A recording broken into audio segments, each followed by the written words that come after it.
Okay, let's do it.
All right, that was my doppelganger, Dom and Matrix, with Hot Second Chakra.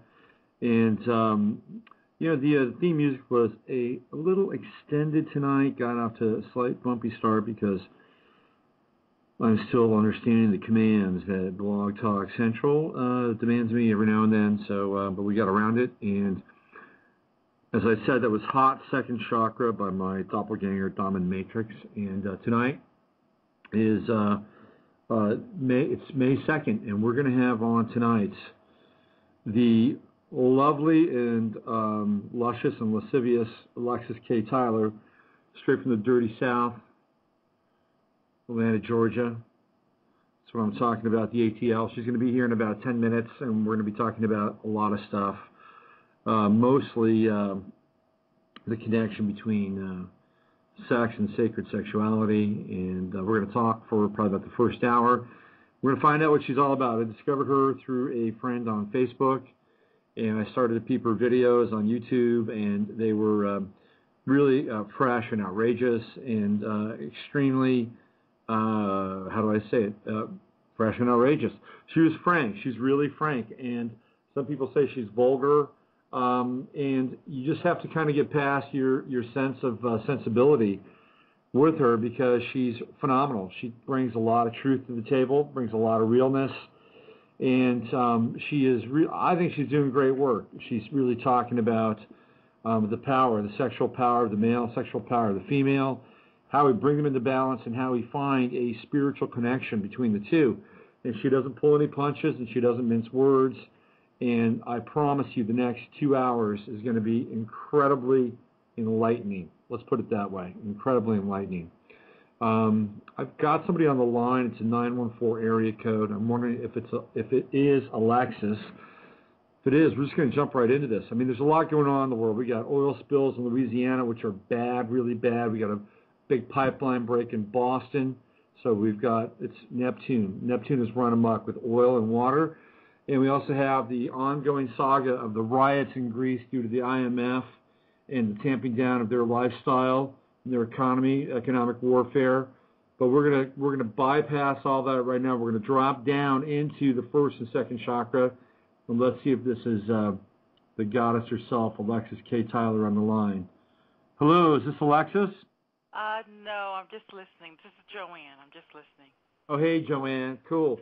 Well, so you're basically queued up, and you're kind of in the audio queue. What I'm going to do is I'm going to put you on mute, and you can stay there. Okay. But you don't have to call in to listen. I think there is kind of a link that you can do that. I'm not going to cut you out. So if you want to stay on the phone and listen, you're welcome. Is that okay? That I stay on the phone? Yeah, that's cool. I'm just going to mute you. Okay. Okay. All right. So we'll get back to the proceedings at hand. So Joanne is muted, and so we do have a few minutes before Alexyss comes on the line here. So. Let's talk about today. Today is May 2nd.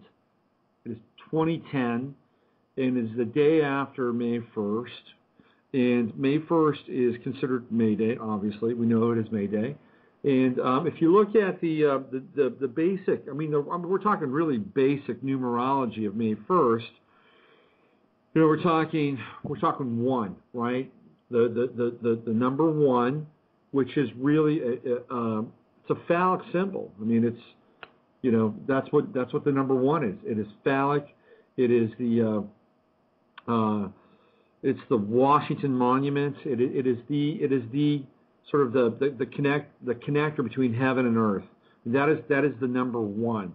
And so there's no coincidence that May 1st would be associated with May Day. So May is the 5th month. We've gone beyond the 4 square of April. Now we're adding the 1 into the element of the 4 square. So now what we're talking about the 5-pointed star, and that's what May is. May is the month of the 5-pointed star, and when we get into the 5-pointed star, we're entering into a whole new realm of numerological significance. Everything from pentagrams to pentagons, to Freemasonry, to it's all there. So we are now in the month of May. We've entered into the 5-star geometry, or the 5-pointed star geometry, and yesterday we're dealing with the 1 vibration. So yesterday, theoretically, would have been a big day for the Illuminati and Freemasonry. We have the 5-pointed star, and we have the 1, which is the obelisk, and the connection between heaven and earth setting right in the center of it. Now today is May 2nd. The energy is very different, and we're still dealing with the 5-pointed star. We're still dealing with if you look at the 5-pointed star, also it is divine man. It's Da Vinci, with the arms stretched out on the horizontal plane from east to west, the legs stretched out horizontal plane east to west, and then the head going north to south. So Da Vinci's divine man is also a representation of the 5-pointed star, or May. So really May is the month of the earth. We enter into the earth in the month of May. And on Wednesday, I kind of made a very loose case for Taurus as being ruled by Earth, or Terra, and not by Venus.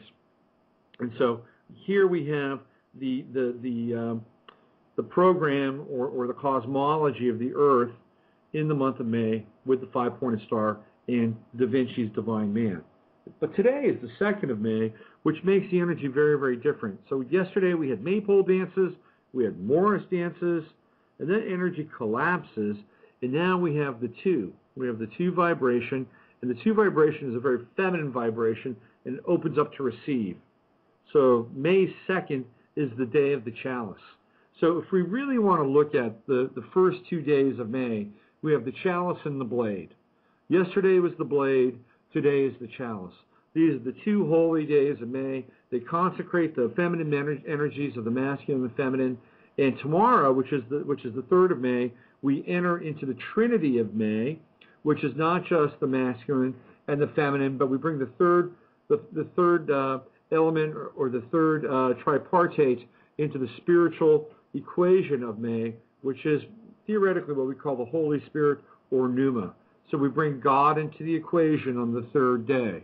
And the 3rd day of May, we bring God into the equation. But today, it's about the chalice, it's about the feminine, and this is ironically and synchronistically why we brought Alexyss K Tylor onto the show, or will come onto the show in the next 4 minutes. So we're celebrating the chalice today and what that means. So these are 3 very special days in terms of the Gregorian calendar. You know, we're looking at sort of the overlay between the pagan calendar and the Gregorian calendar, because as we all know, who've traveled down this road of trying to understand, you know, where we're at with our reality construct, that the Gregorian calendar is an overlay of, for the most part, a pagan calendar, although many pagan calendars follow lunar calendars, which are shorter. The lunar calendar is a 260-day calendar, whereas our Gregorian or Julian calendar is a 365-day calendar. It was originally a 360-day calendar, but 5 days were added to the calendar. So there we go. We're back at 5 again, which is the 5-pointed star. So here we are in this day, the 2nd of May, and there's a lot going on. I mean, if you haven't paid attention to what's happening in Louisiana, it's a really big deal. I mean, man, you know, we're talking, you know, I think it's close to $10 billion now that they've pretty much scratched out for, you know, taking care of that area. I mean, it's more than a mess, and it's more than a disaster. I mean, some of the verbiage I've seen around it was it's worse than an atomic bomb. So what happened on 4/20? There was an oil derrick off the coast of Louisiana owned by British Petroleum. Keep that in mind. And it exploded. Something happened there. 11 men died. 11 men. Never heard 11 before. Yep, that's right. So 11 is actually a pretty powerful number in the realm of esoteric symbology and esoteric numerology. So 11 is it's potent, and there were 11 roughnecks, as they were called, that died. I have no names, but they died as a result of the explosion on that oil rig. And I believe there are 200,000, talking 200,000 gallons of crude oil a day that are coming out of that. And I'm not sure if they've set that area on fire yet, but if they do, it's almost like it's a ritual at sea. It's like a flaming, dark alchemical ritual at sea. Oil has tons of number of elements, not tons, dozens of elements, including iron and silver and copper and aluminum. And of course, there's many, many, many elements that are in the sea as well. And so we're not just talking about carbon and hydrogen and oxygen that are part of oil. We're talking a confluence of different elements that are being burned off, and it's terrible. We've got sea life that are going to perish. There are jobs, literally thousands of jobs of guys that go out on boats and shrimp and catch a variety of seafood for that area. And then there's a whole industry of seafood processing, and then there's the people that drive the trucks that get the seafood to the restaurants. I mean, we're talking about an entire chain, an entire economic chain that has just been obliterated. And it's absolutely just devastating to that area. And now the oil is moving towards Florida